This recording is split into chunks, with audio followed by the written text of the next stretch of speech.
Imagine this. Alan Dershowitz, one of the most famous legal minds in America, professor, attorney, constitutional scholar, leans back in his chair, ready to deliver what he thinks will be the knockout argument. He's confident, almost smug. For decades, Dershowitz has built a reputation as the man who can outtalk anyone in the room, whether it was defending presidents, celebrities, or controversial clients. But on this day, in this heated exchange, his opponent wasn't a president or a legal heavyweight from Harvard. It was Congresswoman Jasmine Crockett, and what happened next? Nobody expected it, because instead of folding under the weight of his reputation, Crockett did what few have dared. She fired back with a viral clapback so sharp, so precise, and so devastating, that it shut Dershowitz down instantly. Viewers who tuned in thought they'd see Crockett stumble, maybe even get flustered in front of one of America's most intimidating legal figures. Instead, what they got was one of the most jaw-dropping exchanges in political commentary, a moment that spread like wildfire across social media, and had people saying,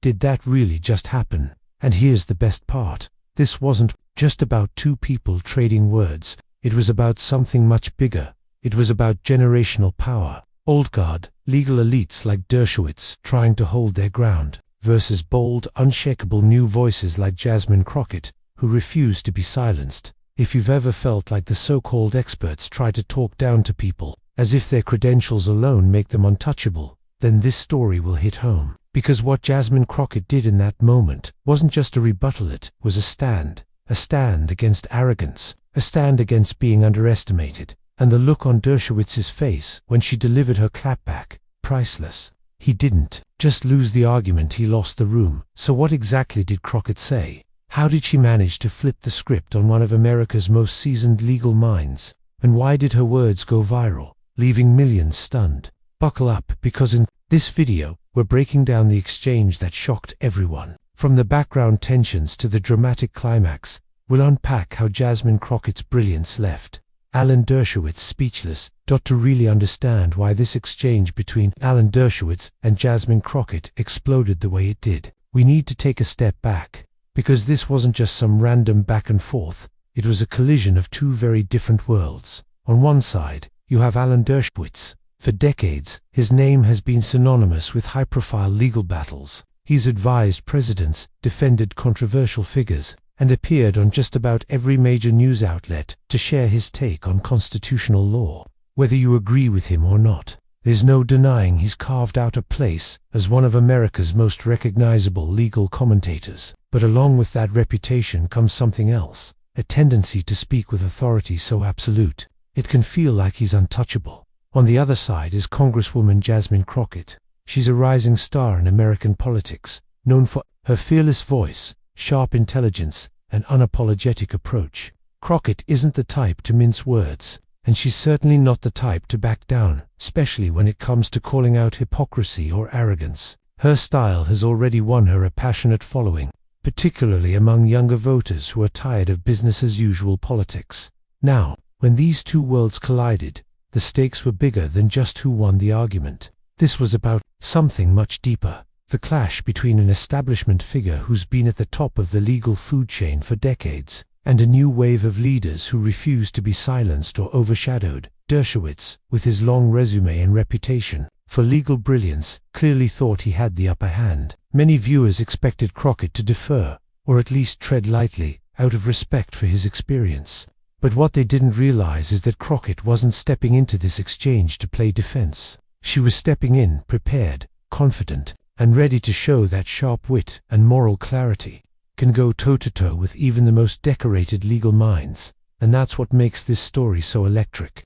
It's not just about a single comeback line, it's about watching a generational torch being passed, live, in the heat of debate. The moment the exchange began, it was clear Alan Dershowitz came in with a plan. He leaned forward, voice calm but edged with condescension, and started laying out his argument.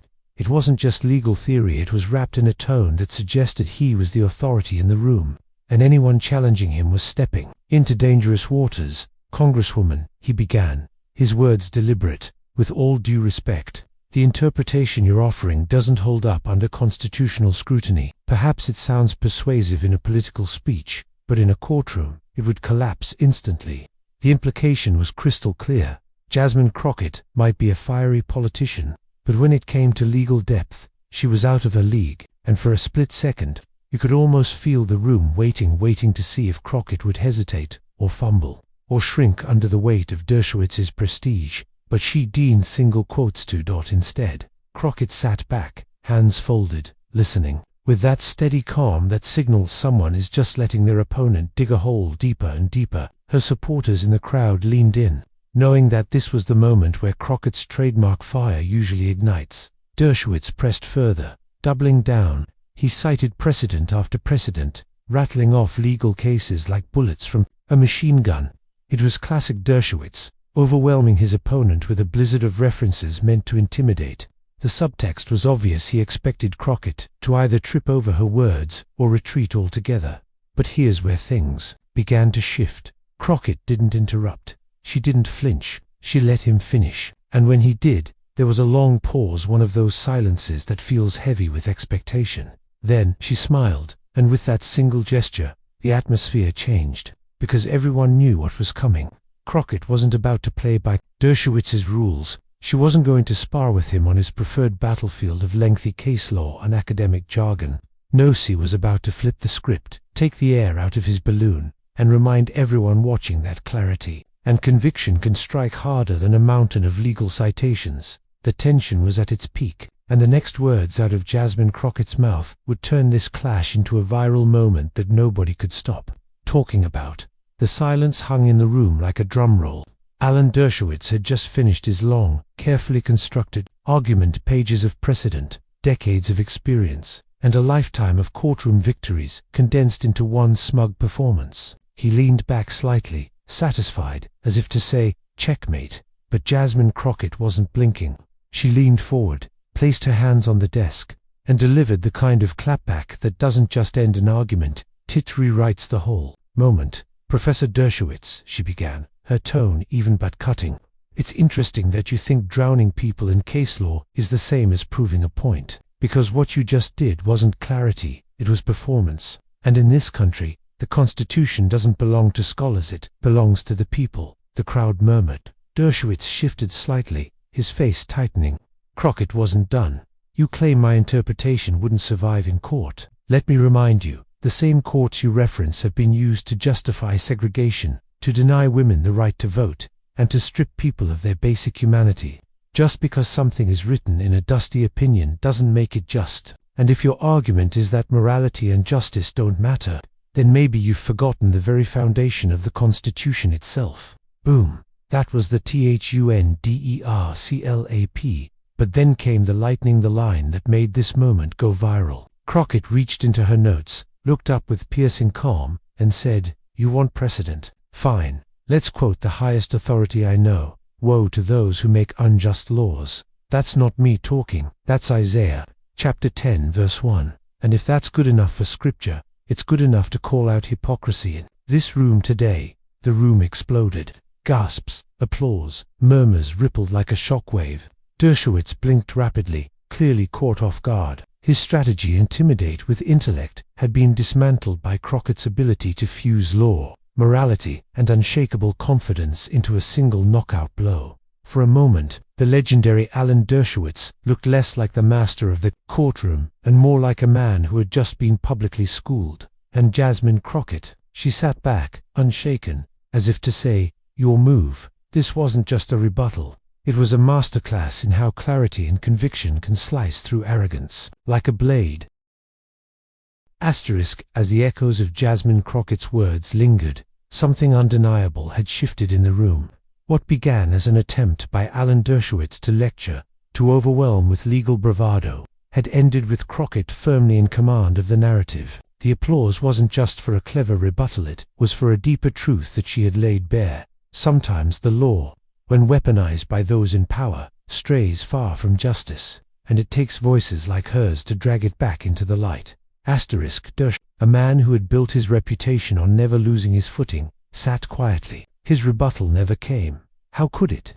Crockett had dismantled not just his argument, but the posture behind it, the idea that authority comes from intellect alone, rather than from truth and principle. Asterisk, and this wasn't just a courtroom-style victory. It was symbolic. In that moment, Jasmine Crockett showed the nation something bigger, that you don't need decades of tenure, celebrity, or a wall of accolades to stand up to the so-called titans of law and politics. What you need is courage. What you need is the willingness to call out hypocrisy, even when it's dressed up in the robes of scholarship. The clip of her clapback spread like wildfire across social media. Millions watched as Dershowitz stumbled, or Crockett delivered a one-liner from scripture that cut sharper than any legal citation. Hashtags trended. Comment sections exploded. People weren't just entertained, they were inspired.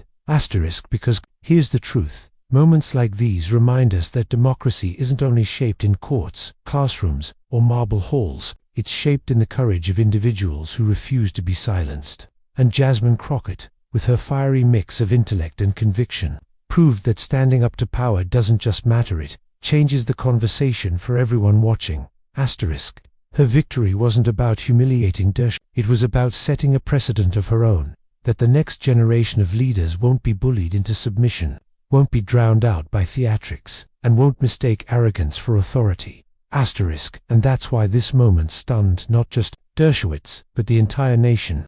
It was a reminder that no matter how loud the so-called experts shout, the truth spoken with clarity and courage always wins the day.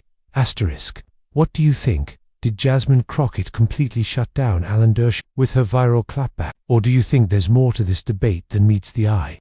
Drop your thoughts in the comments below. We want to hear your take. If you enjoyed this deep dive into one of the most unforgettable political legal confrontations, make sure to like, subscribe, and hit the notification bell so you never miss our next breakdown.